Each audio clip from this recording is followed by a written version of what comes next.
এখন দাড়ি রেখে ফেলছি, নামাজ পড়ি, এইটাই হচ্ছে গিয়ে রাজাকারের তকমা। কিন্তু আমাদের অপোজিশনের ভাইরা যদিও আমাদেরকে রাজাকারের তকমা দিচ্ছে, জীবনে কোনোদিন জামাতের রাজনীতি করিও নাই। ছাত্রলীগ জাসদের মাধ্যমে শুরু হয়েছিল এবং বাসদ ছাত্রলীগ, পরে সমাজতান্ত্রিক ছাত্রফ্রন্টের মাধ্যমেই যুব পরিষদে চলে গেলাম 87-এ। কাজেই জামাতের রাজনীতির কোনো সংশ্লিষ্টতা নেই।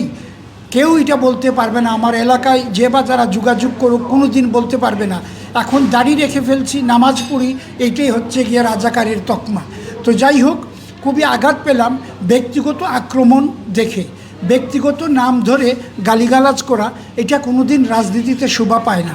আপনি রাজনীতি করবেন, রাজনীতিকে রাজনৈতিকভাবে মোকাবেলা করবেন, কিন্তু এখানে ব্যক্তি পর্যায়ে ব্যক্তির নাম মেনশন করে তুই রাজাকার, তুই রাজাকার, অথচ তাদের নেত্রী কিন্তু ওই রাজাকার শব্দের মাধ্যমেই তাদের পতনটা ত্বরান্বিত হয়েছিল। কাজেই এখনও তারা কিন্তু সেই অতীতের ভুল ভ্রান্তির মধ্যেই আছেন। আর কমিউনিটি, আমি কি বলবো, কমিউনিটির ব্যাপারে আমার কথা হচ্ছে কমিউনিটি সম্পূর্ণভাবে বহুদা বিভক্ত।